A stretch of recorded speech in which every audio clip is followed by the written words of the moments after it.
name is Sennacharib. How many of you know that name? Good. We should all know about him. So we're going to talk and stay a little bit more time with him. He's a lot more exciting. And what we're finding out about him is going to be, well, I'll just let you see if you're excited or not. But let's go to Sennacharib, and to take up his story, we're going to have to go over this direction. Lachish room, for a very good reason. This whole room was dedicated to the Battle of Lachish. If you look on the map here, Lachish is just southwest of Jerusalem. Sennacharib, the son of Sargon II, built the great city of Nineveh. And from Nineveh, he comes and does what his father did not do. He decides to attack the tribe of Judah. And so he comes with his armies down from Nineveh, and he attacks all the fortified cities of Judah. The only two cities that are remaining are Lachish, which you see pictured here today. That's what it looks like today. It's just a mound in the desert. That's what artists would have thought it looked like back in the days that it was being attacked. And we're talking about 704 to 681. So we're talking about the beginning of the 7th century BC. This whole room has been dedicated to that battle. And what they would do, if you would start from the left here and work your way down to the right, you would see the battle being ensued. Over here, you can see some of the walls of Lachish. And here they are attacking the walls. And here you can see some of the Israelites being impaled on stakes alive. And then finally the battle is finally won. And then the elders of the city come and they give allegiance to Sennacharib sitting on his throne there on the right. So you follow the whole story on these pictographs. And this is how they would then tell their stories. On these murals there in Nineveh. So when the British came, found this room, they've now replaced the murals to make it look like the original room. What we're interested, however, is it's missing. There should be a prism sitting right here. They temporarily removed it, but nonetheless, don't worry, that was just a copy. The original is upstairs, and we'll see the original. Because when the British came to Nineveh, and when they came into the palace of Nineveh, they found a prism. And they call it the Tailor's Prism, because the man that found it was named Taylor, gave his name to it.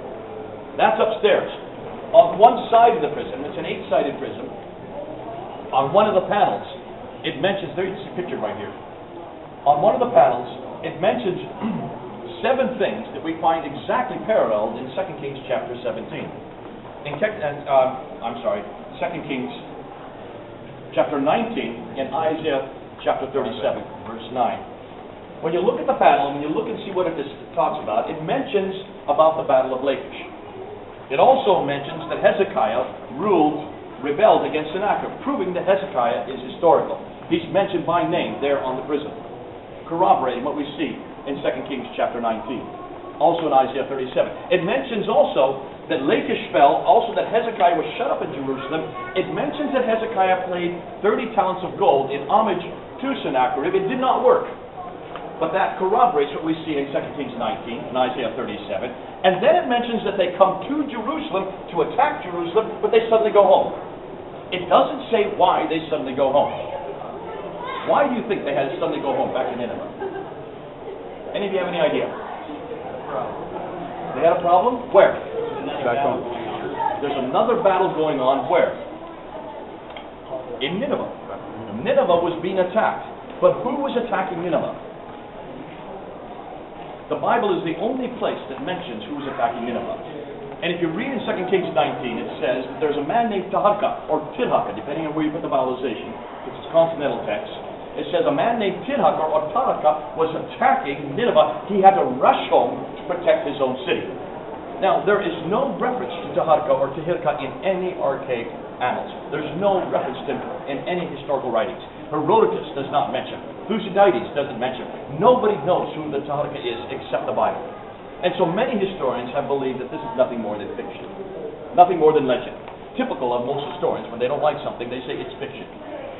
You'd like to know who this Tirhakah is. It must be someone pretty significant if Sennacherib is going to rush all the way back those hundreds of miles home to protect his city. It has to be someone large, someone big, yet nobody's ever heard this name. That is until the British Museum has discovered him. They have now discovered him. You want to know who he is? Yeah. I'm not going to tell you. I'm going to let the British Museum tell you. I'm going to let you hold on a minute, okay? You're going to have to hold your horses, because you're going to get excited when you find out who this guy is.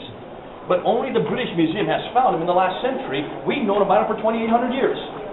And it's the British Museum that has now finally discovered what many historians believe is nothing more than legend and myth. He's no longer legend, but hold on a minute. Let's wait and let's stop. Let's come back to Sennacharib, because he then comes back to Jerusalem a second time.